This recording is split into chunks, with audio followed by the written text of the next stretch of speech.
क्रोध पर विजय कैसे करें? भगवान गौतम बुद्ध की शिक्षाप्रद कथा। भगवान गौतम बुद्ध की शिक्षाएं मानव जीवन को शांति और सुख की ओर ले जाने का मार्ग प्रशस्त करती हैं। उनकी कथाओं में गहन ज्ञान छिपा होता है।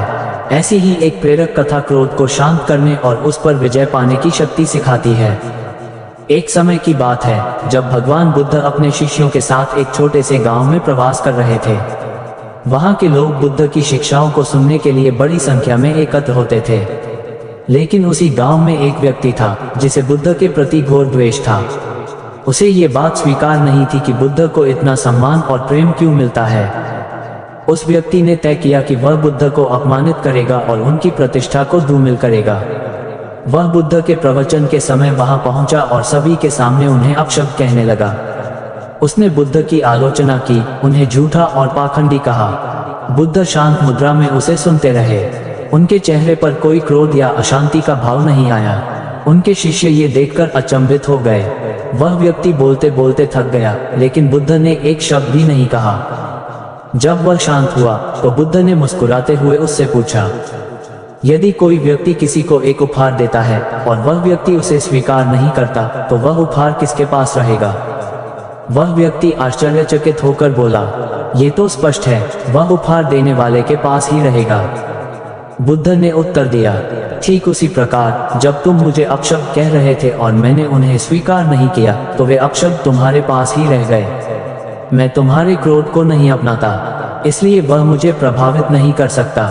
बुद्ध के इस उत्तर से वहां उपस्थित लोग दंग रह गए। उस व्यक्ति का क्रोध धीरे धीरे शांत होने लगा। उसने महसूस किया कि उसका क्रोध और द्वेष बुद्ध के प्रति व्यर्थ था। बुद्ध ने बिना कुछ कहे उसकी आक्रामकता को पराजित कर दिया। प्रवचन समाप्त होने के बाद बुद्ध के शिष्य उनके पास आए और पूछा, भगवान, आपने उस व्यक्ति के अपमान को सहन कैसे किया? क्या आपको क्रोध नहीं आया? बुद्ध ने उत्तर दिया, क्रोध आग के समान है। यदि हम इसे थामे रखते हैं तो ये सबसे पहले हमें जलाता है। दूसरों की गलतियों और अपशब्दों पर प्रतिक्रिया देकर हम उनके क्रोध को अपनी शक्ति बना लेते हैं। शांति और सहिष्णुता के बिना जीवन में सच्चा सुख संभव नहीं है। बुद्ध ने शिष्यों को समझाया कि क्रोध को शांत करने के लिए कुछ उपाय अपनाने चाहिए। धैर्य और सहनशीलता का अभ्यास करें। जब भी कोई अपमानित करे या क्रोध दिलाए, उस समय गहरी सांस लें और अपने विचारों को शांत करें। धैर्य और सहनशीलता से आप किसी भी परिस्थिति में स्थिर रह सकते हैं। करुणा का भाव विकसित करें। क्रोध करने वाला व्यक्ति भी अपने आंतरिक दुख और असंतोष का शिकार होता है। उसके प्रति करुणा का भाव रखें और समझें कि उसका व्यवहार उसकी पीड़ा का परिणाम है। स्वयं को उत्तरदायी मानें। अपने भीतर की अशांति को पहचानें। बाहरी परिस्थितियां हमें क्रोध दिला सकती हैं, लेकिन हमारी प्रतिक्रिया का नियंत्रण हमारे पास है। ध्यान और आत्मचिंतन करें। नियमित ध्यान और आत्मचिंतन से मन की अशांति और क्रोध को दूर किया जा सकता है। बुद्ध ने सिखाया कि ध्यान से मन को स्थिर और शांत बनाया जा सकता है। प्रेम और मैत्री का अभ्यास करें। हर व्यक्ति के प्रति प्रेम और मैत्री का भाव रखें, चाहे वह शत्रु ही क्यों न हो। ये भावना आपके जीवन को सकारात्मकता से भर देगी। उस व्यक्ति ने बुद्ध की शिक्षाओं को समझा और उनके चरणों में गिरकर क्षमा मांगी। उसने बुद्ध से पूछा, हे प्रभु, क्या मेरे जैसे व्यक्ति को भी मुक्ति का मार्ग मिल सकता है? बुद्ध ने कहा, हर व्यक्ति अपने कर्मों को बदलकर मुक्ति का मार्ग प्राप्त कर सकता है। आज से सत्य, अहिंसा और शांति के मार्ग पर चलो। उस दिन से वह व्यक्ति बुद्ध का अनुयायी बन गया। उसने अपने जीवन में क्रोध को त्याग कर शांति और करुणा को अपनाया। ये कथा हमें सिखाती है कि क्रोध से कुछ भी हासिल नहीं किया जा सकता। बुद्ध के मार्गदर्शन से हम समझ सकते हैं कि शांत और सहिष्णु रहकर हम न केवल अपने जीवन को सुखमय बना सकते हैं, बल्कि दूसरों को भी प्रेरित कर सकते हैं। क्रोध को शांत करना केवल आत्मनियंत्रण का अभ्यास नहीं है, यह आत्मज्ञान की ओर एक कदम है। जैसे बुद्ध ने अपने धैर्य और करुणा से उस व्यक्ति को जीत लिया, वैसे ही हम भी अपने जीवन में शांति और संतोष प्राप्त कर सकते हैं। भगवान बुद्ध ने क्रोध के स्वरूप को विस्तार से समझाया। उन्होंने बताया कि क्रोध हमारे भीतर एक जलती हुई अग्नि है, जो सबसे पहले हमें ही नुकसान पहुंचाती है। यह न केवल हमारे मन को अशांत करता है, बल्कि हमारे शरीर को भी प्रभावित करता है। बुद्ध कहते हैं, क्रोध करना ऐसा है जैसे किसी और को चोट पहुंचाने के लिए अपने हाथ में जलता हुआ कोयला पकड़ना। इसमें सबसे पहले वही जलता है जिसने कोयला पकड़ा है। क्रोध हमारे निर्णय लेने की क्षमता को कमजोर करता है और हमें सही गलत का भेद भूलने पर मजबूर कर देता है। इसलिए बुद्ध ने क्रोध को अहंकार और अज्ञान का परिणाम माना है। एक बार एक व्यक्ति ने बुद्ध से पूछा, हे भगवान, मैं क्रोध को रोक नहीं पाता। जब कोई मुझे अपमानित करता है तो मेरा क्रोध बढ़ता है, मैं क्या करूं? बुद्ध ने उसे अगले दिन एक बर्तन में थोड़ा सा पानी लेकर आने को कहा। व्यक्ति ने वैसा ही किया। बुद्ध ने उसे निर्देश दिया कि वह बर्तन को जमीन पर पलट दे। व्यक्ति ने पानी गिरा दिया। बुद्ध ने मुस्कुराकर पूछा, क्या अब तुम इस पानी को वापस बर्तन में ला सकते हो? व्यक्ति ने उत्तर दिया, नहीं भगवान, यह असंभव है। बुद्ध ने कहा, ठीक उसी प्रकार जब तुम्हारा क्रोध बाहर प्रकट होता है तो वह शब्दों और कार्यों के रूप में परिवर्तित हो जाता है। उसे वापस लेना असंभव है। इसलिए क्रोध प्रकट होने से पहले ही उसे समझने और रोकने का प्रयास करना चाहिए। बुद्ध ने क्रोध से निपटने के लिए व्यवहारिक उपाय बताए। क्रोध के पहले क्षण को पहचानें। जब आपको लगे कि आपके भीतर क्रोध जागृत हो रहा है, तुरंत अपने मन को सतर्क करें। इसे पहचानना पहला कदम है। आंतरिक संवाद करें। स्वयं से पूछें, क्या ये स्थिति वास्तव में मेरे क्रोध के योग्य है? क्या मेरा क्रोध समस्या को सुलझाएगा? क्रोध से मुझे क्या हानि हो सकती है? परिवेश बदलें। यदि संभव हो तो उस स्थिति से कुछ समय के लिए दूर हो जाएं। इससे आपके मन को शांत होने का समय मिलेगा। ध्यान का अभ्यास करें। बुद्ध ने विपश्यना ध्यान का महत्व बताया, जिसमें आप अपनी सांसों और मन के विचारों पर ध्यान केंद्रित करते हैं। यह अभ्यास आपके भीतर की बेचैनी और क्रोध को शांत करता है। दूसरों को समझें। क्रोध अक्सर इसलिए होता है क्योंकि हम दूसरों के दृष्टिकोण को नहीं समझ पाते।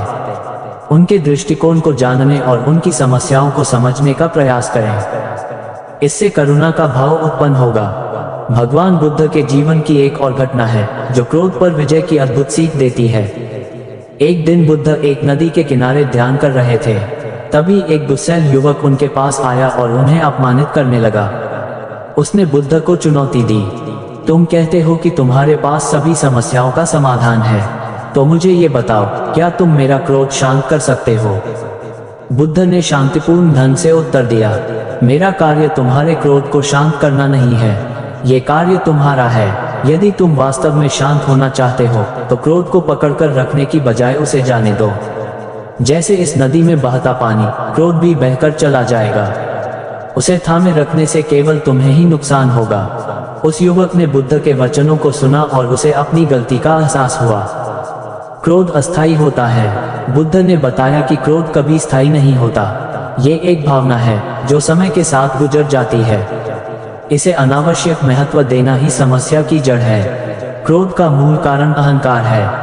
हमारा अहंकार हमें दूसरों की आलोचना और व्यवहार को सहन करने से रोकता है। यदि हम अपने अहंकार को कम करें तो क्रोध स्वतः कम हो जाएगा। क्रोध का सकारात्मक रूपांतरण। बुद्ध ने सिखाया कि क्रोध को सकारात्मक कार्यों में परिवर्तित किया जा सकता है। जब भी आपको क्रोध आए, उसे एक प्रेरणा के रूप में उपयोग करें और किसी अच्छे कार्य में अपनी ऊर्जा लगाएं। भगवान बुद्ध की यह कथा और शिक्षाएं हमें ये समझाती हैं कि क्रोध को शांत करना हमारी अपनी जिम्मेदारी है। किसी और पर दोषारोपण करना या परिस्थितियों को दोष देना केवल हमारी अशांति को बढ़ाता है। यदि हम बुद्ध के दिखाए गए मार्ग पर चलें और धैर्य, करुणा और ध्यान का अभ्यास करें, तो हम न केवल अपने क्रोध पर विजय पा सकते हैं, बल्कि अपने जीवन को भी शांतिपूर्ण और सुखमय बना सकते हैं। क्रोध पर नियंत्रण पाने का अर्थ केवल शांत रहना नहीं है, बल्कि यह आत्मा की गहराई में शांति और संतोष का अनुभव करना है। यही बुद्ध के संदेश का सार है। दोस्तों, वीडियो को लाइक भी करते चले। भगवान बुद्ध ने अक्सर क्रोध को अहंकार से जोड़ा। उन्होंने कहा कि जब हमें कोई बात बुरी लगती है या हमारी मान्यताओं को चुनौती दी जाती है, तो हमारा अहंकार सक्रिय हो जाता है। यही क्रोध का मुख्य कारण बनता है। बुद्ध ने कहा, अहंकार वह आग है जो भीतर ही भीतर जलती है। ये दूसरों को दोषी ठहराने का प्रयास करती है और हमें अपने गलत कार्यों का जिम्मेदार नहीं बनने देती। जब तक हम अहंकार को नहीं त्यागेंगे, तब तक क्रोध पर विजय असंभव है। उन्होंने उदाहरण दिया कि जैसे पानी में पड़ने वाला पत्थर पानी को क्षण भर के लिए अशांत करता है, लेकिन यदि पानी शांत हो तो पत्थर जल्दी ही तले में जाकर बैठ जाता है। इसी प्रकार यदि हमारा मन शांत और अहंकार मुक्त हो तो कोई भी नकारात्मकता या अपमान हमें लंबे समय तक प्रभावित नहीं कर सकता। एक बार बुद्ध के शिष्यों में से एक शारिपुत्र बहुत क्रोधित हो गया। उसने देखा कि एक व्यक्ति ने जानबूझकर उसे अपमानित किया। शारिपुत्र बुद्ध के पास गया और शिकायत की, हे भगवान, मैं कितना भी शांत रहने की कोशिश करूं, लेकिन लोग मेरे साथ दुर्व्यवहार करते हैं। क्या मुझे भी उन्हें उसी तरह उत्तर देना चाहिए? बुद्ध ने शांत भाव से उत्तर दिया, शारिपुत्र, क्या तुमने कभी देखा है कि यदि किसी बर्तन में गंदा पानी हो और तुम उसमें शुद्ध पानी डालते रहो तो धीरे धीरे गंदा पानी बाहर निकल जाता है। उसी प्रकार यदि तुम शांत और करुणामय रहो तो सामने वाला व्यक्ति चाहे कितना भी क्रोधित हो, उसका क्रोध धीरे धीरे शांत हो जाएगा। इसके बाद बुद्ध ने एक कथा सुनाई। बहुत समय पहले एक राजा ने अपने एक मंत्री को अपमानित किया। मंत्री को गुस्सा आया, लेकिन उसने राजा से कुछ नहीं कहा। बाद में उसने अपनी ऊर्जा को एक अच्छे काम में लगा दिया और राज्य में एक सुंदर बगीचा बनवाया। जब राजा को ये पता चला तो उसने मंत्री की सराहना की। इस तरह मंत्री ने अपने क्रोध को एक रचनात्मक कार्य में परिवर्तित कर दिया। बुद्ध ने मेत्ता ध्यान, करुणा और प्रेम का ध्यान को क्रोध को समाप्त करने का सबसे प्रभावी उपाय बताया। उन्होंने अपने शिष्यों को सिखाया कि जब भी क्रोध का अनुभव हो तो अपनी सांसों पर ध्यान केंद्रित करें और हर व्यक्ति के लिए शुभकामनाएं भेजें। शांत जगह पर बैठें और अपनी आंखें बंद करें। अपनी सांसों को महसूस करें। मन में ये भावना दोहराएं, मैं सुखी रहूं, सभी जीव सुखी रहें, जो मुझे क्रोधित करता है वह भी सुखी रहे। इस भावना को बार बार दोहराएं। ये ध्यान न केवल क्रोध को शांत करता है बल्कि मन में दया और प्रेम का विकास करता है। बुद्ध ने सिखाया कि क्रोध की ऊर्जा को नष्ट करने की बजाय उसे सकारात्मक कार्यों में परिवर्तित करना चाहिए। जब हम क्रोधित होते हैं तो हमारे भीतर एक प्रचंड ऊर्जा उत्पन्न होती है। यह ऊर्जा विध्वंसकारी भी हो सकती है और सृजनात्मक भी। ये हमारी पसंद पर निर्भर करता है। रचनात्मकता, यदि आप गुस्से में हैं तो उस ऊर्जा को पेंटिंग, लेखन या किसी अन्य रचनात्मक गतिविधि में लगाएं। सेवा का कार्य, अपने क्रोध को नियंत्रित करके किसी जरूरतमंद की मदद करें। इससे आपको संतोष और शांति का अनुभव होगा। व्यायाम, क्रोध के समय शारीरिक गतिविधियां जैसे दौड़ना या योग करना ऊर्जा को सकारात्मक दिशा में ले जाती है। बुद्ध ने यह भी सिखाया कि क्रोध केवल व्यक्तिगत समस्या नहीं है, ये सामाजिक अशांति का कारण भी बनता है। उन्होंने कहा कि यदि हर व्यक्ति क्रोध को नियंत्रित करना सीखे तो पूरा समाज शांतिपूर्ण बन सकता है। उन्होंने एक सभा में ये कहा, यदि राजा, मंत्री, व्यापारी और किसान सभी अपने क्रोध को त्याग दें तो राज्य में शांति और समृद्धि आएगी। बुद्ध के इस संदेश ने उस समय के कई शासकों को प्रेरित किया और उन्होंने हिंसा और युद्ध को त्याग कर अहिंसा का मार्ग अपनाया। भगवान बुद्ध ने अंत में अपने शिष्यों को यह उपदेश दिया, क्रोध से मुक्त होने का अर्थ यह नहीं है कि हम उसे दबाएं या उसे महसूस न करें। इसका अर्थ है कि हम उसे समझें और उसे प्यार और करुणा में बदल दें।